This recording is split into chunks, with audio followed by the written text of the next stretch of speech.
Hello, good afternoon and welcome to today's briefing. I'm pleased to be joined by Professor Steve Powers, the National Medical Director at NHS England. First of all, I would like to update you on the latest data in respect of the coronavirus response.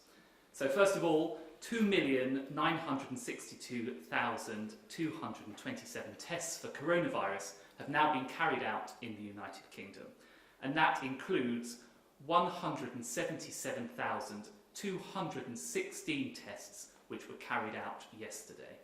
248,293 people have tested positive. That's an increase of 2,472 cases since yesterday. 9,953 people are currently in hospital with coronavirus. That is down 13% from 11,443 this time last week. And sadly, of those who have tested positive for coronavirus across all settings, 35,704 have now sadly died. That is an increase of 363 fatalities since yesterday. And of course, my thoughts are with every one of the families of those people who've been affected by this. And before we begin questions from the public and from the media, I just want to remind people of the details of the next phase of our fight against coronavirus. So slide one, please. So as you'll see from slide one, first, in order to monitor our progress, we're establishing a new COVID alert level system with 5 levels, each relating to the level of threat posed by the virus. The alert system will be based primarily on the R value and the number of coronavirus cases. And in turn, that alert level will determine the level of social distancing measures in place. The lower the level, the fewer the measures. The higher the level, the stricter the measures. And throughout the period of lockdown, which started on March the 23rd, we've been at level 4. But thanks to the hard work and sacrifices of the British people in this lockdown, we've helped to bring the R level down, and we're now in a position to begin moving to level 3 in careful steps. May we have slide 2, please? So as you'll see from this slide, we have set out the first of 3 steps we will take to carefully modify the measures, gradually ease the lockdown, and begin to allow people to return to their normal way of life, but crucially avoiding what would be a disastrous second peak which overwhelms the NHS. And after each step, we will closely monitor the impact of that step on R and the number of infections and all the available data, and we will only take the next step when we are satisfied that it is safe to do so. So step 1, as the Prime Minister announced this week, those who cannot work from home should now speak to their employer about going back to work. You can spend time outdoors and exercise as often as you like, and you can meet one person outside your household in an outdoor public place, provided that you stay 2 metres apart. Slide 3, please. So as you'll see from slide 3, having taken the first step in carefully adjusting some of the measures and our advice on what people can do, we've also updated what we are asking people to do, which is to stay alert, control the virus, and save lives. Yes, staying alert for the vast majority of people still means staying at home as much as possible. But there are a range of other actions that we're advising people to take. So people should stay alert by working from home if you can, limiting contact with other people, keeping distance if you go out 2 metres apart where possible, and washing your hands regularly, wearing face covering when you're in enclosed spaces where it's difficult to be socially distant, so for example in some shops and on public transport. And if you or anyone in your household has symptoms, you all need to self-isolate. Because if everyone stays alert and follows the rules, we can control coronavirus by keeping the R down and reducing the number of infections. This is how we can continue to save lives and livelihoods as we begin as a nation to recover from coronavirus. Now, over the past months, we've all naturally been focused on the huge life or death health implications of this pandemic. But I'd now like to provide an update on some of the crucial work taking place behind the scenes to support and protect the things that give our lives added meaning, such as sport, art, tourism, and our charities, music and theatres. And when we look back on the coronavirus, one of the things we'll remember is the incredible contribution made by so many people. And as a way of showing our national gratitude to these everyday COVID heroes, we're announcing today that we're delaying Her Majesty the Queen's birthday honours list until the autumn so that they can be recognised and celebrated. And as the Prime Minister said today, I'm delighted that Her Majesty the Queen has approved a knighthood for Captain Tom Moore in recognition of his outstanding achievement in raising nearly £33 million for NHS charities. And Captain Tom set a marker of generosity, and the public have matched it. Incredibly, it now looks as if British people and businesses have now contributed over £800 million, and that's just through national fundraising campaigns alone. And a great deal more has obviously been raised at local levels. And as the British people have generously given their time and their money, the government has sought to back them every step of the way. So we promised to match every penny raised by the BBC's Big Night In campaign, and after a fantastic public response, I'm delighted to announce today that over £70 million is now being distributed by Comic Relief, Children in Need and the National Emergencies Trust to charities on the front line. Now this comes on top of the hundreds of millions of pounds we've already announced for charities doing vital work to support those suffering from poor mental health, to help the victims of domestic abuse, and to make sure hospices can continue to care for families in these most difficult of circumstances. And today, I'm pleased to confirm that the government's dedicated support scheme for small and medium-sized charities, the Coronavirus Community Support Fund, will open for applications this week. Initially, there will be a £200 million tranche of government funding, and this will be administered by the National Lottery Community Fund. And this will focus on those charities we may not know nationally, but who are a lifeline to communities at a local level. And on top of that, I can also announce today that we're releasing £150 million from dormant accounts to help social enterprises get affordable credit to people who are financially vulnerable and to support charities tackling youth unemployment. So our charities, both large and small, have really been at the forefront of this national effort to defeat the coronavirus. And together, all of this amounts to a multi-billion-pound boost for Britain's charities. And I know that people are also eager for news of the return of live sports and the arts. And I know that the last few months have felt rather odd without them, and our calendars have been strangely bare. Finding creative, crowd-free ways to navigate coronavirus is the biggest challenge for our recreation and leisure sectors right now. So this week, I'm setting up a renewal task force which will help them bounce back. It'll be made up of the brightest and the best from creative, tech and sporting worlds. These are experts in their field, and they'll be advising me on how they find new and different ways to get industries back up and running. And just to give a few examples, it includes Alex Scott, a former Lioness and Olympian and now an award-winning broadcaster, and she will help us think through how we can get sport back safely in a way that works for both clubs, players and supporters alike.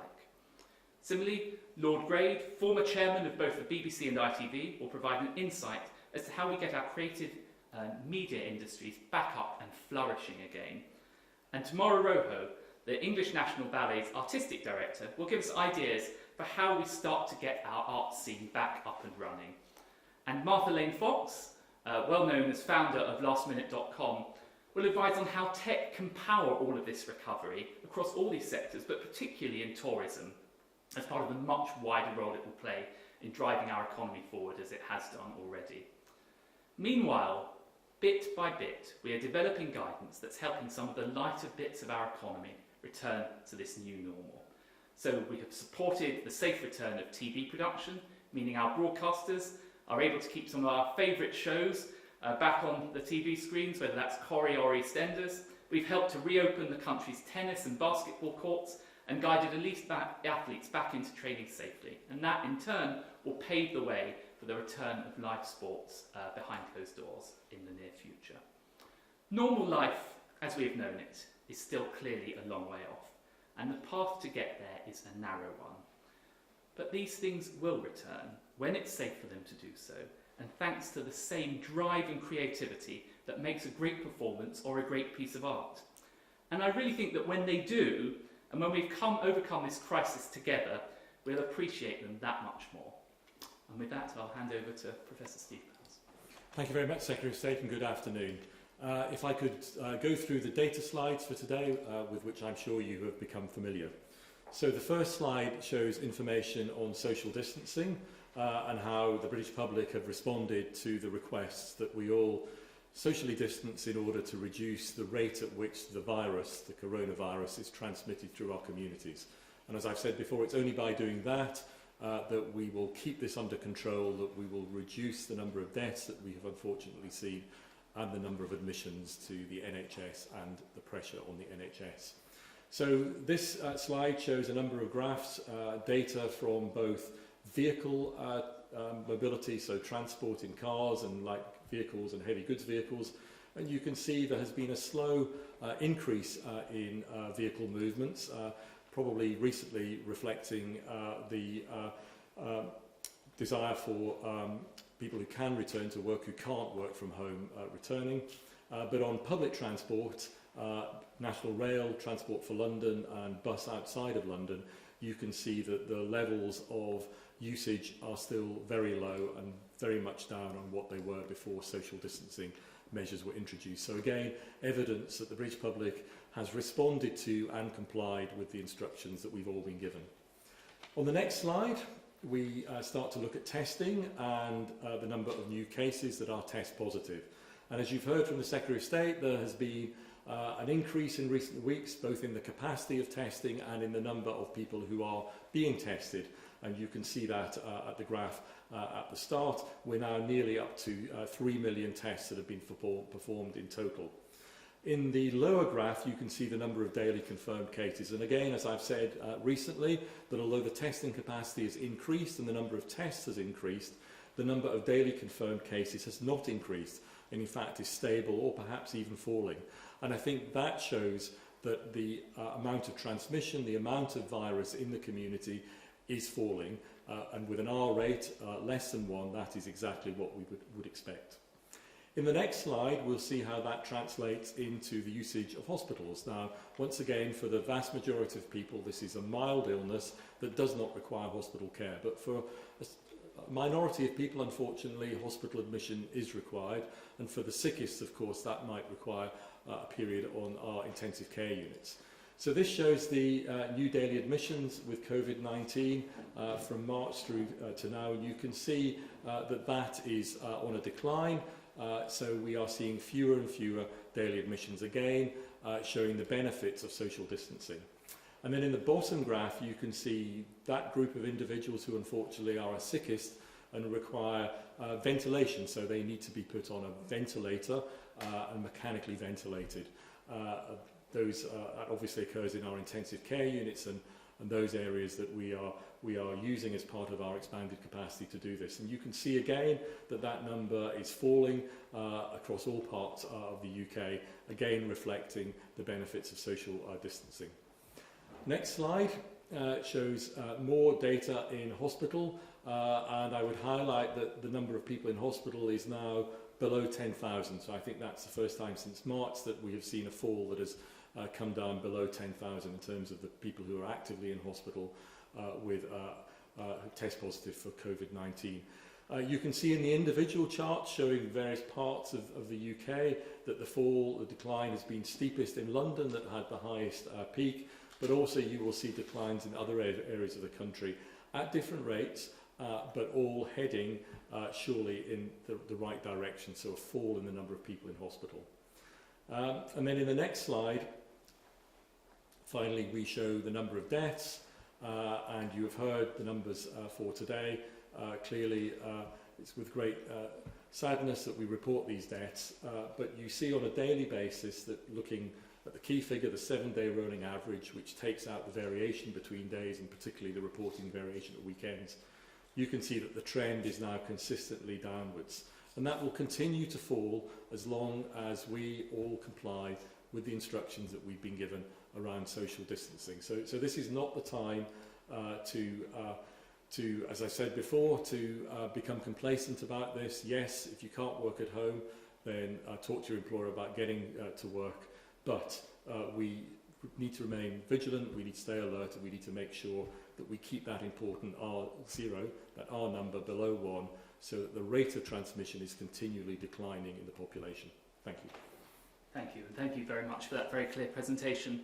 We now turn to questions. First of all, we're going to go to Thomas from the Northwest, and he's joining us by video. Good afternoon. Please can you give an update on what the UK is doing to help the poorer nations through this pandemic? Thank you. Well, thank you very much for that question, Thomas, and it's a really important question.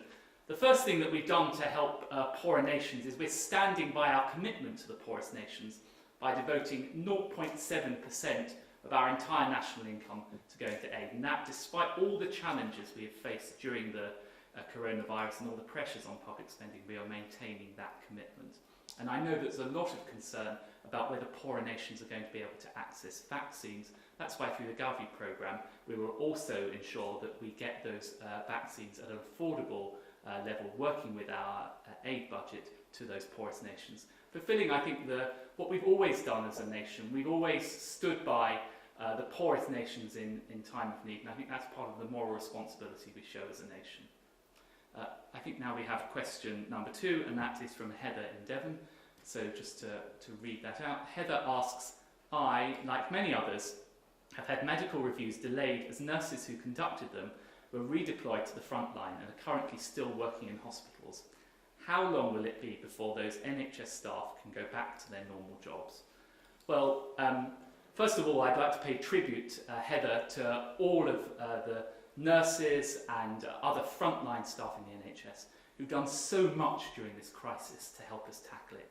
And through that crisis, and thanks to their hard work, we have avoided the NHS being overwhelmed. But clearly, in moving that capacity to the front line to deal with coronavirus, it has had knock-on consequences elsewhere.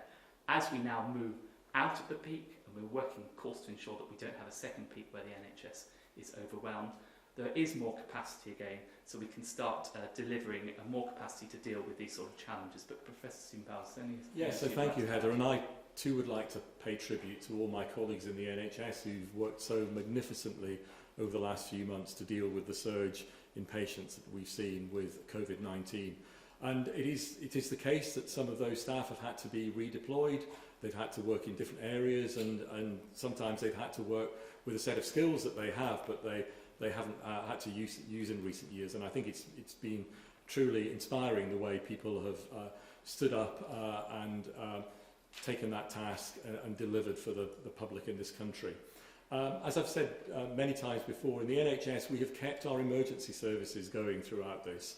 And so if you have symptoms that you're worried about, maybe symptoms of you're worried about heart attack or a stroke, if you've got a child with severe asthma, then don't be afraid to use the NHS as you've always used it. It is still there for you. Yes, we are managing and have been managing an increased number of people with COVID-19, but the NHS is there for emergency conditions, and it's really important you don't delay getting in touch with us through 111, through calling your GP, or in extreme circumstances dialing 999. We've also kept services such as cancer going throughout this. There has been some disruption, and some patients I know have been advised by their clinicians not to have treatment immediately because, for instance, if their immune system is being treated as part of their cancer treatment is being depressed, then there may be a reason not to do that at a time when virus is circulating.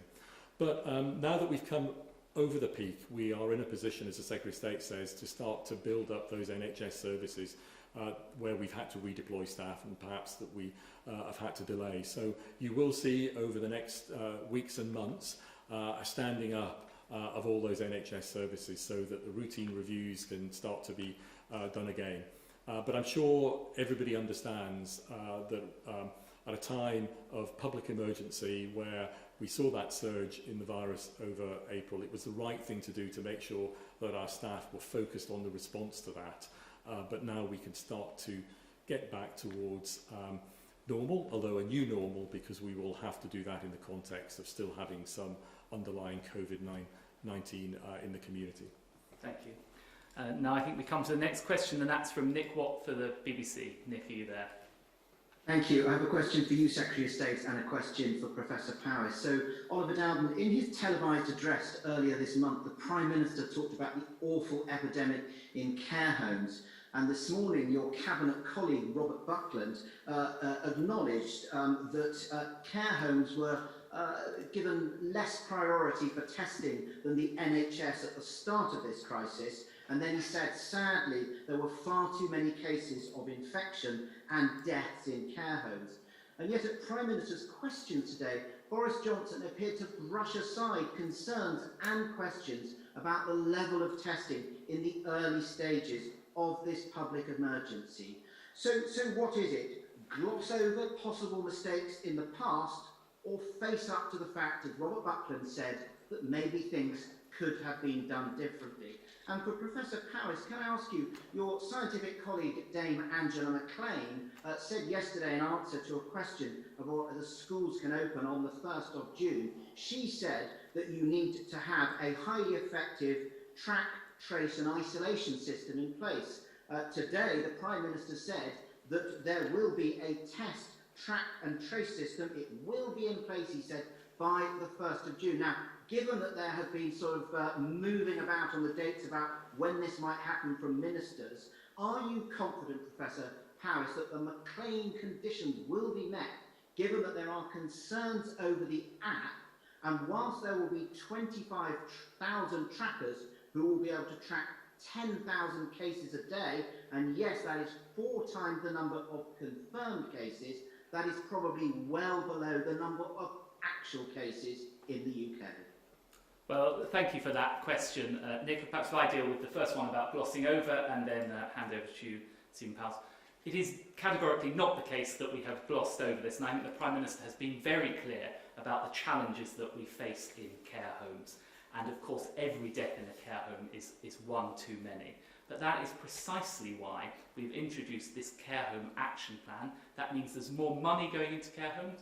For example, an extra £600 million was announced very recently. That's why we're ramping up the testing in care homes. That's why we're ramping up the protective equipment for care homes. Why, for example, we've introduced a dedicated hotline so that they can get that protective equipment into care homes. And actually, as a result of those measures, whilst the numbers remain too high, the indicators suggest that we are moving in the right direction, but that is reducing number of deaths or reducing number of new infections. Stephen Powis. Yes, so maybe going back to the first principle about the overall strategy, what's important is to keep the R number below 1, as I said a little bit earlier, because it's only by keeping the R below 1 that the rate of transmission falls in the community. In other words, the amount that is being passed on from person to person is less than 1 on average, and therefore the infection rate is going down. And you achieve that in a variety of ways, and track and trace is one component of the measures that will need to be kept in place, at least in the foreseeable future, to ensure that R is below 1. So the first point I'd make is as Angela said yesterday, track and trace and an effective track and trace strategy in place is a very important component of keeping the infection under control, but it's not the only thing. It needs to be seen combined with other social distancing measures that over time, as the strategy towards a virus in the community evolves, may be relaxed. But track and trace is not the only thing that needs to be in place. And I think, as the government has said, clearly timing is an issue for government. We can advise, but it's a question for government. I know the government would want to see, and I think they've said that they need to have the context that there will not be a rise of R above 1 in order to move in the subsequent steps of any release of lockdown measures. So track and trace, yes, very important, but it's just one of the measures that we will need to keep in place going forward to ensure that transmission rates stay below 1. Nick, would you like to ask any follow-ups? Yes, could I just come back to you, Oliver Dowden? You're saying that you're not glossing over anything, but there was a very different tone from Robert Buckland today when he was saying maybe things could have been done differently. And it's well known that mistakes, honest mistakes, may well have been made, particularly in the beginning phase of this public emergency. And wouldn't it do this government some good? Wouldn't it do the government scientists some good if you followed the example of Emmanuel Macron and acknowledged, admitted, were open about those? There's going to be a public inquiry. You're going to be called up before that public inquiry. So why not begin that conversation now? Well, of course, in any public health crisis like this, there will be a time for lessons to be learned afterwards. But I think the public rightly want us now to be focusing on dealing with this. That is why we have introduced the NHS Care Homes Action Plan, having the consequences I described. And on some of the points you raised, for example, in relation to people who've been discharged from hospitals into care homes, actually the numbers discharged in March, April were 40% lower than those in January, and it has been the case that testing has been available to care homes right from the very beginning, and it has been the case that we have issued guidance right from the very, very beginning. Of course, there are always lessons to be learned, but I think it is worth reflecting on those things. Thank you for that question. Now over to Robert Peston. Good afternoon. Remarkable data out of Public Health England today. The last 24 hours, or the latest 24-hour period, apparently there were 0 cases of coronavirus or new cases in London.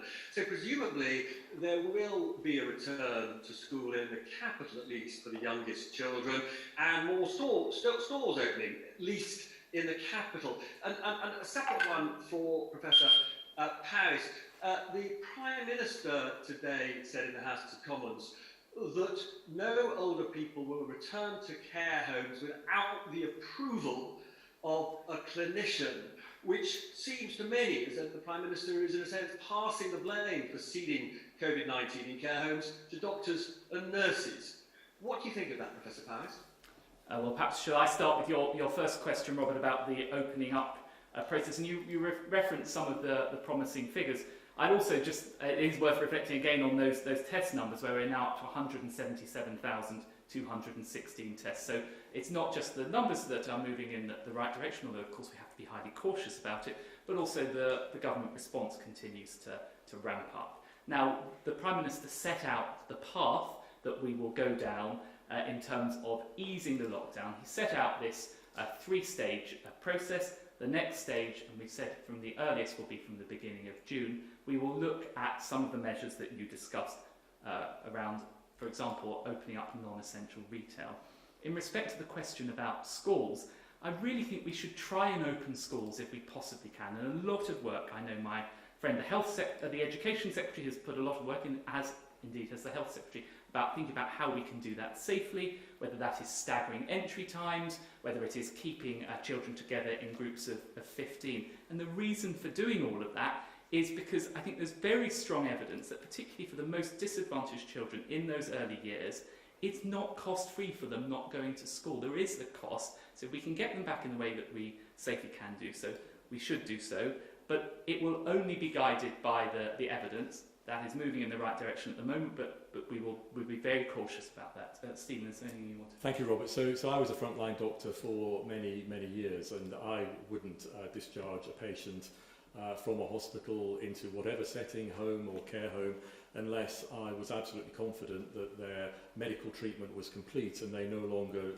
required hospital treatment. And indeed, I think it's always worth making the point that particularly for our elderly population, remaining in hospital when your medical hospital treatment is complete can be harmful to individuals. So I'm absolutely sure that my medical colleagues would not be discharging patients under any circumstances unless they were sure that their medical treatment in hospital was complete, they were fit for discharge, and it was safe to discharge them. Robert, any follow-ups you want to ask? Well, yes, just on the return of children to schools and non-essential stores, are you allowing the possibility that this could happen on a region-by-region basis? Because as I say, if there are literally no new cases in London, there's a very strong argument that even if other parts of the country are not ready for children to go back and the rest, London is ready. Well, look, we want to proceed as fast as we safely can do so, because clearly there are benefits in the way I described for children, and there are clearly benefits for the wider economy and people's public utility, really, of being able to access those non-essential retail. I think it is best, though, and the government has said this repeatedly, that we move as a whole nation, and that would include, of course, the whole of England in doing so. It may be the case that because of the track and trace, clearly within track and trace, if we identify specific, very micro hotspots, then we would have different measures in respect of that. But the clear intention is that we move as a whole country. Thank you for your question. Now over to Ben Kentish from LBC. Thank you, Secretary of State. Good afternoon. 3 weeks ago on the steps of Downing Street, the Prime Minister talked of the need for the maximum possible transparency and promised that the government would share all its working and thinking with the British people. And yet now you're asking parents to send their children back to school without having published the scientific advice on whether it is safe for them to do so, in effect asking them to simply take someone else's word for it. If you were a parent without the benefit of being a government minister, would you want to see that advice? And when will the government fulfil the Prime Minister's transparency pledge by publishing it? And just a quick second one, if I may. Under the government's bereavement scheme, families of frontline doctors and nurses who lose their life fighting coronavirus will be given indefinite leave to remain in the UK. But it was confirmed last night that the families of porters, carers and cleaners who die in similar circumstances will not. Does the government think the lives of carers, porters and cleaners are worth less than those of doctors and nurses, or is there another reason for that discrepancy? Thank you. Okay, thank you for your questions. There's two questions wrapped up in there, so I might resist going back for a further one after it. In terms of the point about parents sending their children back to school, I'm a dad of two primary school age children, and I do, of course, genuinely understand parents' concerns around this, and they will want to be sure that if they send their children back to school, they do so in a safe environment.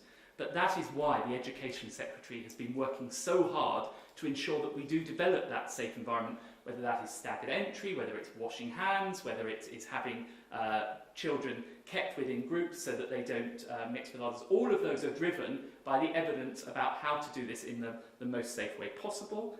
We won't proceed unless we can be sure of children's safety. Of course, that goes without saying. In relation to your point about the publication of the evidence, SAGE advice is being published routinely, and there was some further advice published on Friday, and that will continue to be the case.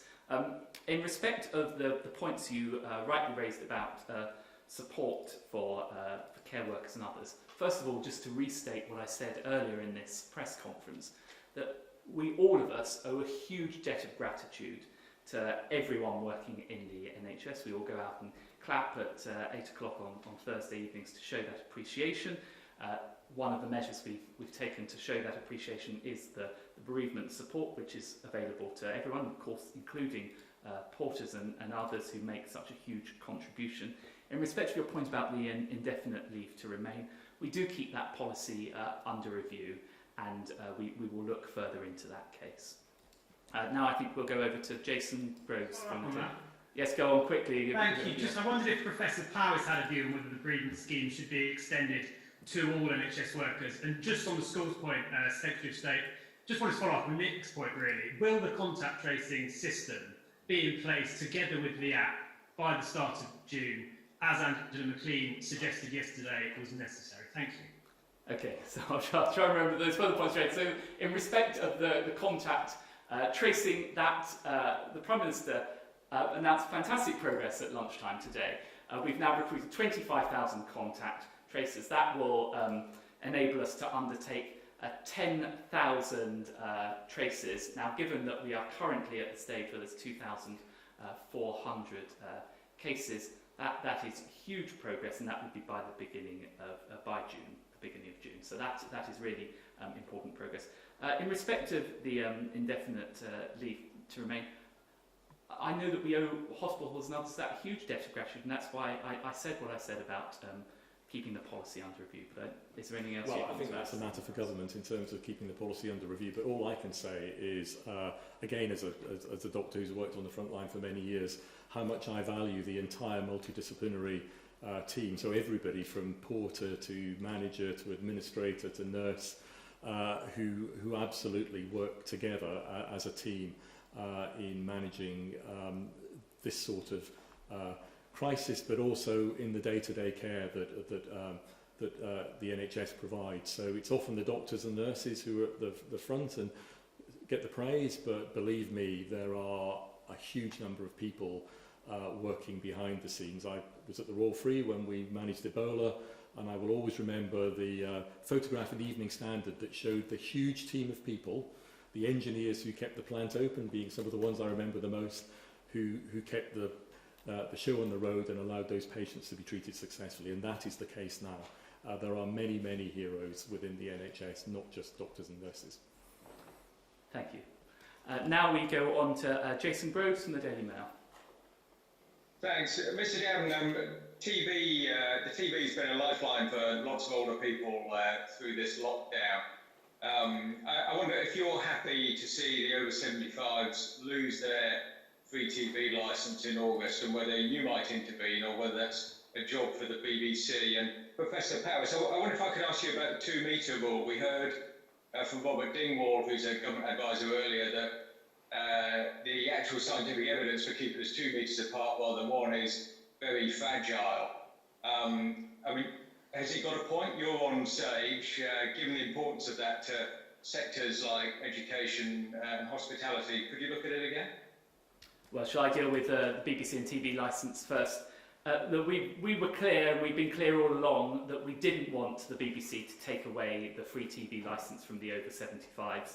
I think the BBC made absolutely the right decision in saying that in the middle of this coronavirus crisis, when particularly older people are being asked to self-isolate and are feeling lonely, often the TV is a lifeline for them, it wouldn't have been acceptable to take away that TV licence, which is why they rightly extended the proposal for removing it to the beginning of August. I very much hope that if we are in a similar situation come the beginning of August, the BBC will show similar flexibility again. So on the 2-metre rule, so I can absolutely assure you that SAGE does keep things under review, not least because the science is constantly evolving, and as we learn more about this virus, then it's quite right that as scientists we consider new evidence and keep things under review. The current guidance, the current advice is 2 metres. I'm sure that along with a whole host of other things, that will constantly be kept under review as new evidence emerges. Jason, any follow-ups to that? Yeah, well, we don't get you very often, Secretary of State. So, it's meant to be a follow-up, not a new question. But go on. Well, I'm going to ask you a new question anyway about tourism. Is there any chance of us getting a holiday in Britain this summer? And if we can, would you encourage people to take a staycation? Yeah, look, I'd love to get the tourism sector up as quickly as we possibly can. We've set this very ambitious plan to try and get it up and running by the beginning of July. We're working hard to be able to deliver on that. That's partly why I've set up this task force I announced at the beginning of this press conference, bringing together experts, not just the people that I named at the beginning. When you see the full list, there's other people from the tourism sector who will help advise on that. Clearly, we can only do it if it's safe to do so, because I think the worst thing for our tourism sector would be to start, then see the R rate rise out of control, see a second peak overwhelms the NHS, that we then have to slam on the brakes again. But believe me, we get to the point when we can have British tourism back. Apart perhaps from the Prime Minister, you won't find a bigger champion of the great British break than me. Thank you. Over to Jane Kirby for PA. Thank you and good afternoon. Many football fans are hoping that the Premier League will return next month. Will the government be asking that these matches are available on free-to-air terrestrial television? Or is it acceptable for existing rights holders such as Sky and BT just to stream the matches on their YouTube platforms? And isn't it vital that these matches are shown on terrestrial to encourage people to adhere to the lockdown? And a question for Professor Powis, please, on antibody testing. Antibody tests are becoming much more widely available on commercial websites. Should people be buying these tests to use at home? Or is the intention that they will get one via the NHS for free at some point? And if so, when might that be? Well, shall I take the Premier League first? So, as I've said several times before, I'm really keen that if we can get the Premier League back behind closed doors, we should do that. The process for doing this is really threefold. So first of all, we've already issued the guidance for carrying out training behind closed doors. That's non-contact training. Those guidelines have already been published earlier this week. I hope, subject to the sign-off by Public Health England and others, we will then later this week, very shortly, get the guidance about how we can have training in a contact environment. This is for elite sports, so they can start to build up. The final stage would then be the guidelines as to whether they can resume behind closed doors. In doing that, we've been guided by the health advice, and I can update you again today. For the fourth time, there were meetings between elite sports and Public Health England to find out how we can do it safely. If we can do it safely, I'd like us to be able to get it up and running towards mid-June, if that's possible. In respect of broadcasting rights, we have to respect the existing rights that the broadcasters have, but I do think we've actually got some flexibility, because if you look at on Saturday afternoons, it has been the case that Premier League matches can't be broadcast on broadcasters. The idea was that they would be able to people would be able to watch them in the stadium, so they didn't want to compete. Clearly that won't be possible if we compete behind closed doors. I think that creates an opportunity for us to be able to get some sport, some Premier League free to air. Those discussions are ongoing. I'm having productive discussions. A couple of weeks ago, now I had the latest one with Premier League, the EFL, and with the FA.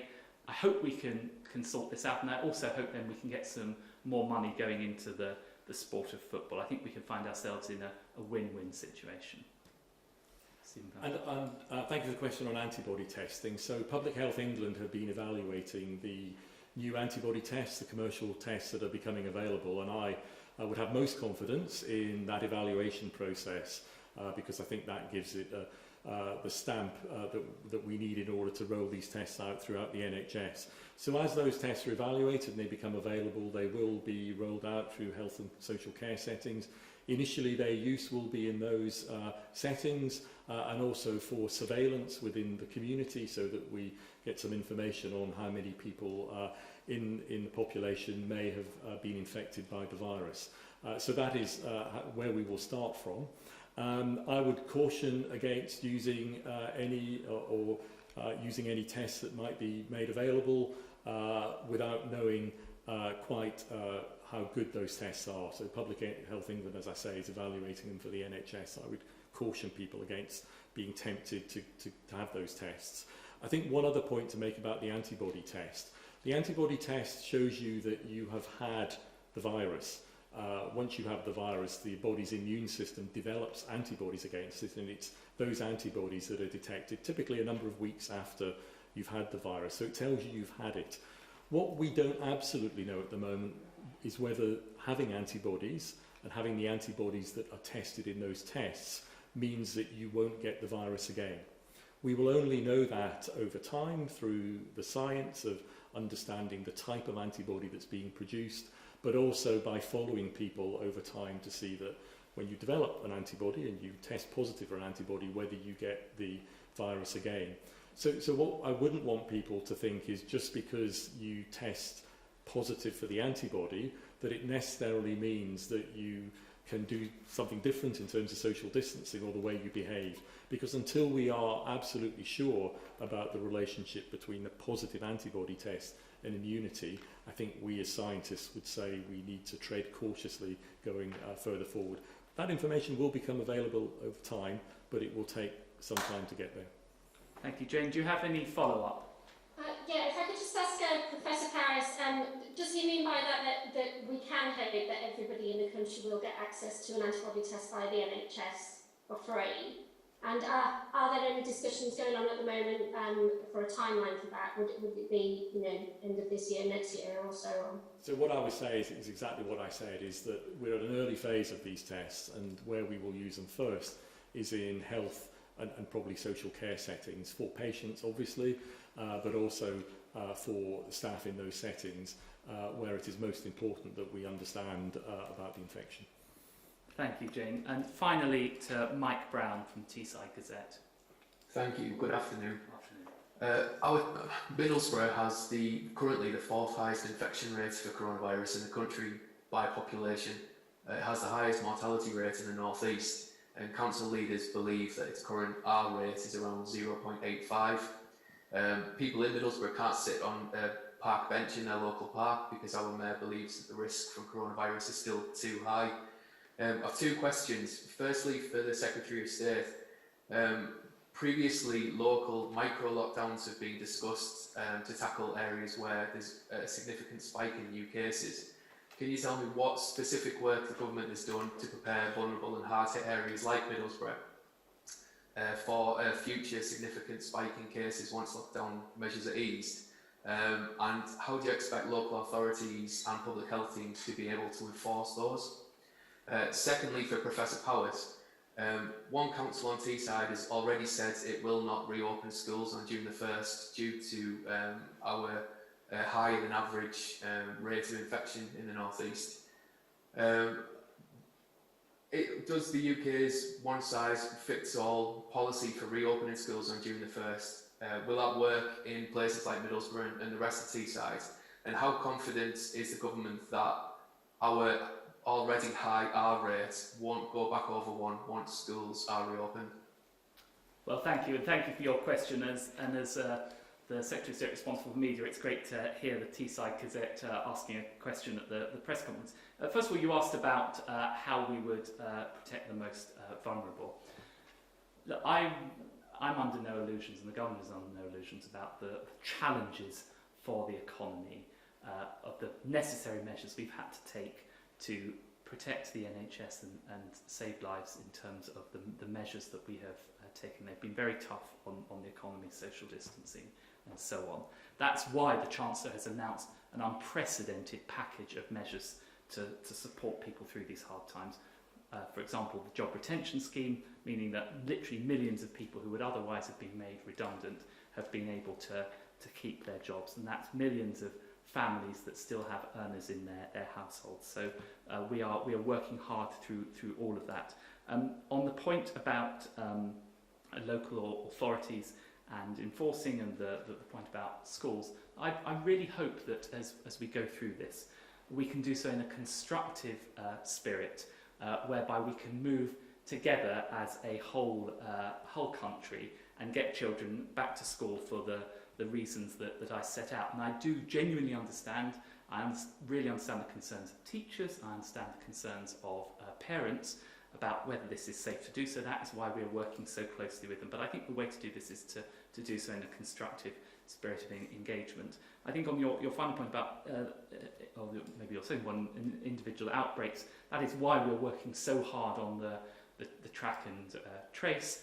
The fact we've made this progress already means that we will be able to, if there's outbreaks, it's important to understand what this track and trace means. It means that if we find someone's been infected, by tracing we can find out who else they've been in contact with and get those people to self-isolate, and in that way control the spread of the virus. And I think that's a very important measure. Stephen. Yes, so thank you for the question. So I think the first point is, of course, on the R number. As long as it is below 1, it means that the amount of infection in the community is reducing. It's simply that the lower it is, the faster that it is reducing, and the nearer it is to 1, the slower it is reducing, but it is still reducing. So as long as it is below 1, over time we will see reductions in the number of infection in the community. I think that's a really important point to make. Secondly, as I've said before, it's usual in infections and in epidemics to see variation by geography. So, for instance, in the flu season that we have every winter, we see an increase in the number of flu cases. It's very typical to see that flu picks up and falls in different parts of the country at different times during the winter. So that is a very sort of natural pattern to an infectious disease. Clearly, it's important that we have national measures in terms of lockdown measures and social distancing, and I think that is the best way overall to approach this. But as we get to a point where we are talking about individual outbreaks, then there will be a need for interventions around those outbreaks. And in fact, that's no different from the public health response that occurs for any outbreak of an infectious disease. A set of measures will be taken by public health colleagues, either in local councils or with Public Health England, to ensure that a particular outbreak in a particular area is taken under control.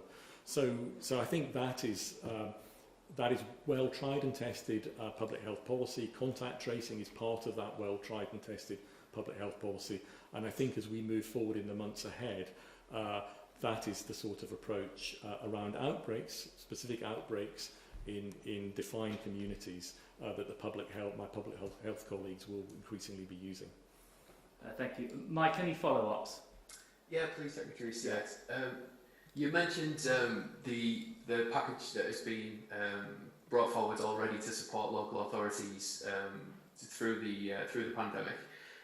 Once we're through the other side of this, does the government need to make towns like Middlesbrough and other disadvantaged areas in the North East a priority, so that we're not as hard hit as we have been in the last 10 years of public spending cuts?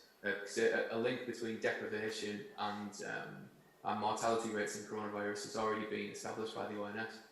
Yes, it's a good question. I know that the Prime Minister is passionate about this. This is why we are committing record investment, whether that is levelling up the funding for schools so that areas of the country have in the past been less well funded for their schools compared to, say, London. We're increasing their funding. That's why we're investing in transport infrastructure, the road and the rails, and indeed in my own area I'm passionate about making sure that outside of London and the South East people get the same opportunity for cultural experiences, and we invest in cultural experiences in a way that perhaps in the past we've focused too much on London. So that's very much an important part of the work we're doing. Thank you for your question. Thank you everyone. That now concludes the press conference.